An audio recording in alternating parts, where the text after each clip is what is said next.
আসসালামু আলাইকুম। আশা করি সবাই ভালো আছেন। আমরা বেশ কিছুদিন আগে ওয়ার্ডপ্রেসের সিকিউরিটির উপরে কয়েকটা টিউটোরিয়াল তৈরি করেছিলাম। এখানে আমাদের ওয়ার্ডপ্রেসের ওয়েবসাইট সিকিউরিটির উপরে একটা টিউটোরিয়াল সিরিজ আছে, যেখানে 3টা ভিডিও আছে। এখানে আমরা কীভাবে ওয়ার্ডপ্রেসে সিকিউরিটি এনশিওর করতে পারি। সো আমরা এই পর্বেও একটা ওয়ার্ডপ্রেসের সিকিউরিটি নিয়ে কথা বলবো, এবং এর পরবর্তীতে আরও কয়েকটা ভিডিও, 2-3টা ভিডিও আমরা দিব, যে কীভাবে আরও সহজে কীভাবে ওয়ার্ডপ্রেসের সিকিউরিটি ইনশিওর করা যায়। সো আমরা আজকে যেটা নিয়ে টিউটোরিয়ালটা তৈরি করব সেটা হচ্ছে যে আমরা ইনঅ্যাক্টিভ লগ আউট করবো। মানে সব ইউজাররা ইনঅ্যাক্টিভ থাকবে তারা যেন অটোমেটিক লগ আউট হয়ে যায়। এটার জন্য আপনি প্লাগইনে আসবেন। ওয়ার্ডপ্রেস লগ ইন করার পরে এখানে ইনঅ্যাক্টিভ লগ আউট লিখলে এখানে একটা প্লাগইন চলে আসবে। এটা আপনারা ইনস্টল করে অ্যাক্টিভেট করে নেবেন।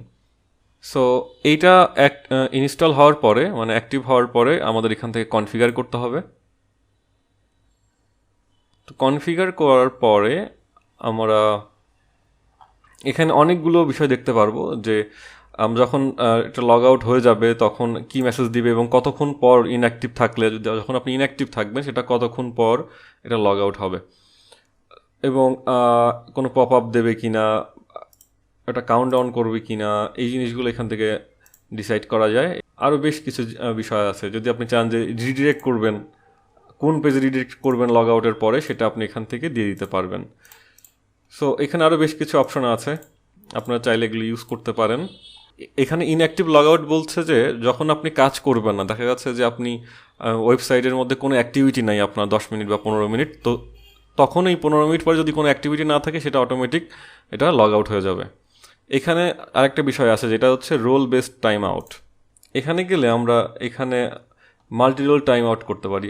মানে আমাদের যতগুলো ইউজার আছে আমাদের ওয়েবসাইটে, সেটা হইতে পারে অ্যাডমিন, তারপরে অথর, এডিটর, অন্যান্য যেসব ইউজার আছে তাদেরটাও আমরা এখান থেকে সিলেক্ট করে দিতে পারি। যেমন এখানে অ্যাডমিনিস্ট্রেটর, এডিটর, অথর, যারা সাবস্ক্রাইবার আছে, বিজনেস ওনার বা শপ ম্যানেজার, যদি আপনার মাল্টি ভেন্ডর সিস্টেম হয়ে থাকে তাহলে সবার জন্যই আপনি আলাদাভাবে সবার জন্যই আপনি টাইম সেট করে দিতে পারবেন, যে কোন ইউজার কতক্ষণের মধ্যে লগ আউট হয়ে যাবে। এটা আমরা 7 চেঞ্জ দিই। 7 চেঞ্জ দেওয়ার পরে আপনারা এখান থেকে দেখতে পারতেছেন যে অ্যাডমিনিস্ট্রেটর 15 মিনিট পরে হবে। এখানে তারপরে এটা কোন পেজে রিডিরেক্ট হবে সেখান থেকে এটা সিলেক্ট করে দেওয়া যায়। এটা আপনি 5 মিনিট সেট করে দিতে পারেন, এটা আপনি 5 মিনিট, এটা 5 মিনিট, শপ ম্যানেজারের জন্য আপনি 10 মিনিট করে দিতে পারেন। সো এরকম করে আপনার রোলও সেট করে দিতে পারেন। তো আপনি যদি চান যে না, এটা কিছুক্ষণের জন্য বা আপনি এটা ডিজেবল করে রাখবেন একটা ইউজারেরটা, সেটাও আপনি এখান থেকে ক্লিক করে দিতে পারবেন। এটা 7 চেঞ্জ দিই। টেস্টের জন্য এটা 1 মিনিট, এটা অ্যাডমিনিস্ট্রেটরটা 1 মিনিট এটা সেট করে দিই আমরা। এখন আমরা দেখি যে 1 মিনিট যদি আমরা কোনো অ্যাক্টিভিটি না রাখি তাহলে এটা এটা কাজ করছে কি না। সো একটু দেখা যাক। স্টপ ওয়াচ, এটা আমরা একটা রিফ্রেশ দিই। স্টপ ওয়াচটা 1 মিনিটের জন্য স্টার্ট করি।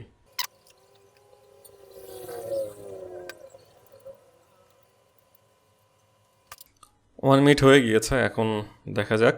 স্টপ করি, দেন এখানে আসি, দেখা যাচ্ছে যে এটা কন্টিনিউ করার জন্য আমরা এটা যদি ক্লিক করি তাহলে কন্টিনিউ হবে। যদি ক্লিক না করি, যে এখন এখানে আমাকে আইডি এবং পাসওয়ার্ড, ইউজার এবং পাসওয়ার্ড দিয়ে লগ ইন করতে হবে। যখন আপনি রিফ্রেশ দেন তাও দেখা যাচ্ছে এখানে চলে গেছে। সো আমরা বুঝতেই পারলাম যে আমাদের এইটা কাজ করতেছে। তো আশা করি সবাই বুঝতে পেরেছেন যে কীভাবে ইনঅ্যাক্টিভ লগ আউট করে দেওয়া যায়।